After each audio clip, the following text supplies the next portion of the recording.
Hey, what's going on, boys and girls? Fumincho here, back at it once again with another video. Today it is time to talk about My Hero Academia. The season 1 finale was earlier today, or actually about 24 hours ago now, and it was pretty hype. This entire series is pretty hype, and I've been wanting to talk about it for quite some time. I was thinking about doing anime episode reviews, didn't quite have the right resources, so I decided to do an entire season 1 review instead, and today it is time for that. Before I begin though, I'm going to go ahead and warn you now, there are going to be some spoilers in this video. Not doing it intentionally, but if you don't want to be spoiled, I recommend clicking out of the video, binging the series, then coming back and then watching this review. So yeah, without further ado, let's begin. Got a lot of ground to cover.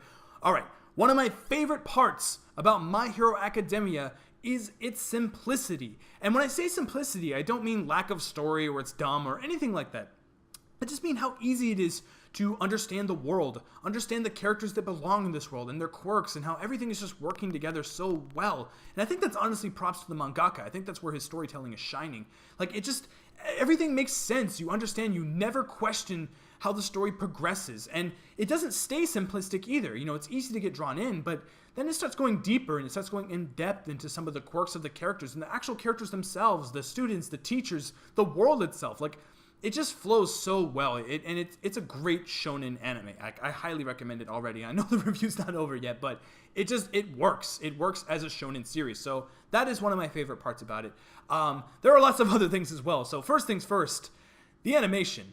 Good God, the animation is pristine. I mean, pristine. It is so well done in some of these action scenes. I mean, one of the best examples is when the main character, Midoriya, during like the UA tryouts or whatever, when they're training in that big, you know, like desolate city area and there's all these robots coming in, you see him jump up in the air with this big charging punch and then slam down on one of the, you know, huge mechs.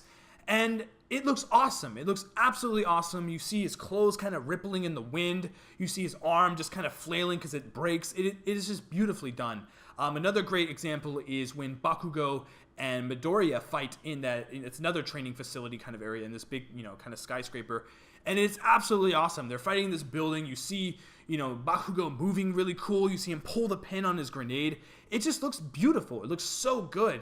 And again, just the animation, it just works so well. One of my favorite scenes in the entire series is actually when All Might fights that giant demon bird creature thing. I'm not quite sure what that thing's name is. I forgot. Might put it down here or something just to correct myself.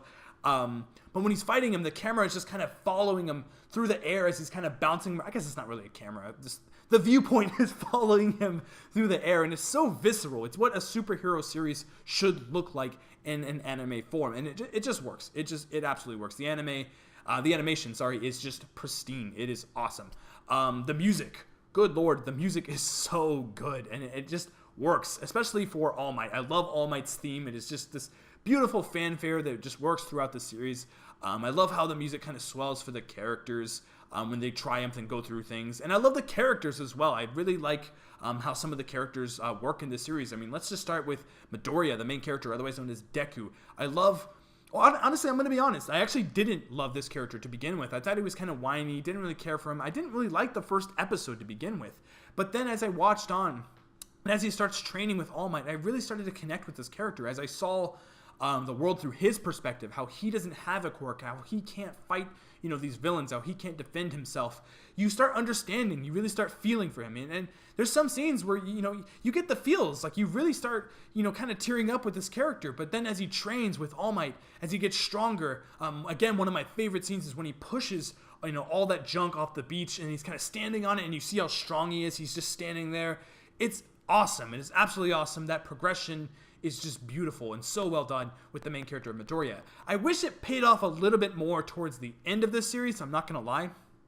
I wish there was kind of like a bigger fight between them, but again, that would have been kind of predictable. I'm kind of glad they went a different route. And this is season 1. There's a whole nother season coming out. They teased it at the end. It was announced earlier, so I'm sure we're going to get some more awesome fights between Midoriya and any of the other villains or the students. I heard there's a big fight between Midoriya and Todoroki. I'm actually really looking forward to that. That's going to be really cool. Another character that I really like is All Might himself. This character is a symbol of peace, and he works in this series. I love how he has this kind of beautiful flaw about him where you can only be All Might for 3 hours, or actually an hour after the first season ends. So I don't know, it just works so well. He has the perfect limitation. And I'm actually going to jump back onto Midoriya as well. He has limitations as well. He can't control these, amazing powers that he has that he's gotten from All Might, from the One for All. He can't control them, so he's using like flicks, and he's, when he throws the ball, when he's showing off his powers, he only puts the power to the very tip of his finger so it doesn't, destroy him. When he punched that giant, machine, it literally broke almost every bone in his body. He was destroyed. So I love how he just has those limitations where he's not invincible, where he can still be comparable to the other students in his class and everything like that. It really works. Bakugo is a great example for a rival in a shonen series. He works so well. First, he was kind of yappy, kind of annoying, but then again, you look through his perspective and you start understanding how he sees Midoriya now, how he just has these powers out of nowhere and he's stronger than him. What? And like, you see all these other students as well in UA, and he's realizing, like, I am not the strongest person here. Like, there are people that have incredible powers, and Midoriya is one of them now, and you start understanding that, and he kind of casts down a bit of respect towards Midoriya after they fight. He kind of understands, like, okay, this is a dog-eat-dog kind of world here. Like, there are people that are stronger than me, and I need to get better. And I really like that about him, and I think he really shines as a character as well. He is continuously yappy throughout the series, and I think that's just the character that he is, and it's kind of funny how he reacts to certain things and how the students are like, that's not really hero-like of you. I like that. It would be interesting to see him actually become a villain later on. I think that would be pretty exciting. I don't know if they'd go that route, but that'd be an interesting progression for his character. Some of the other characters, Ochiko, kind of like the love interest for Midoriya. At least I hope so. She's super cute, and I think they're like perfect together. But yeah, I really liked her as a character. Her quirk was really, really cool. I like how she could kind of levitate things. I love how she like threw up rainbows after she used too much of her power or whatever. They didn't really capitalize on that too much. Like, as the series went on, they only showed that kind of like in one scene in the earlier episode. I kind of wish they showed a little more of that because it's pretty funny. But yeah, she was a really cool character. Again, super cute. She works well with Ida and Midoriya. I think that group of three, those three friends, really work well together. And Ida is a fantastic character as well. He's kind of this knight character. His brother is like a higher up. He has like 65 sidekicks that all. He's kind of like almost like a police force kind of thing. And he looks up to his brother. He kind of, I don't know. He's a cool character. I love how he's kind of noble and he's very heroic. He's very proud to be, be in the same family as his brother, to have him there. And I liked him as a character. He really saved everyone's ass towards the end too, grabbing all of those heroes and having them come to that dome. It definitely paid off. He was a really cool character. I thought he was kind of tropey at first, like, oh, he's the class rep kind of guy, but it definitely paid off. And that's kind of strange. I feel like all the characters were kind of like that. It was like, hey, is this going to be, the tsundere kind of character? Is this going to be, the nerdy character? Is this going to be, the rival? And honestly, it kind of flips over a little bit for all of the characters. Like, it goes one direction and then it, veers a different direction. And that's exciting. That's really cool. Like, and most shonen series, you'd expect them to go in that direction. Like, oh, they're doing this and they're doing that. It's very predictable. But this series, they kind of go in different directions for each character. It's going to be super awesome to see what happens in season 2. Some of the other characters, Todoroki, his quirk is absolutely awesome. He's kind of like this hot, cold kind of guy. He can freeze people and then like melt them down with steam or something. He's really cool. Again, I heard there's a big fight between him and Deku in season 2, or at least the next arc that's coming up. I'm not sure if they're like fighting, or if it's going to be like a tournament kind of thing or just a training thing. But regardless, that is going to be super awesome to see. Super excited about that. Some of the villains were really cool, although I can't remember their names. That hand guy was awesome. The big bird dude was just brutal and absolutely terrifying. And the gas dude as well, the guy that could create warp portals and stuff like that. I think his power is really awesome, and it's going to be interesting to see how the League of Villains utilizes him in the future. Also, Aizawa as well, one of the teachers, the dude that can literally look at people and then take away their quirk. I thought that was really cool. I liked his character a lot. Didn't really like him at first, again, but as he went on, and especially towards the end when he was fighting, all the League of Villains, he was kicking so much ass. Like, it was so awesome. Again, beautifully animated fighting scene where he's just kind of throwing people around with these kind of like weird cloth wrap things. And he's just like binding them together. He's an awesome character. Again, not sure where his character is going in the next season. Supposedly his eyes are damaged, so I'm not sure how that's going to affect his quirk.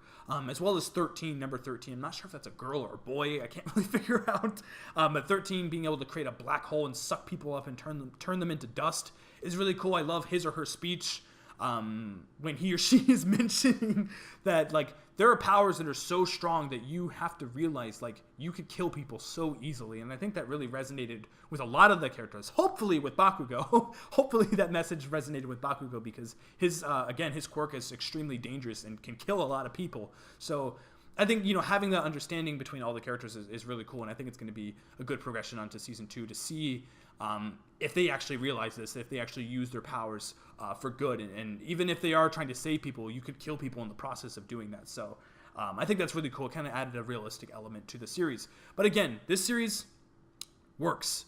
It works. And it really sets up for season 2 perfectly. And it really gets me excited to read the manga. I don't think I've ever had a series to get me to read the manga more than this one. Like, I am definitely going to be picking up volume 1. I'm super excited to get involved with this series. So yeah, all in all, I think I'd give it like A-, a B+, B+. It was a really good shonen series. I think it really hit some high marks. The animation's awesome. The music is awesome. The characters are really cool. The quirky art style was kind of hard to get used to, I'm not going to lie, but as I did, I started loving it. I really started loving the way the characters look. Kind of reminded me of Jet Set Radio a little bit. I don't know if anyone else got that vibe. Jet Set Radio is like my favorite game of all time, so it kind of resonated with me after a while.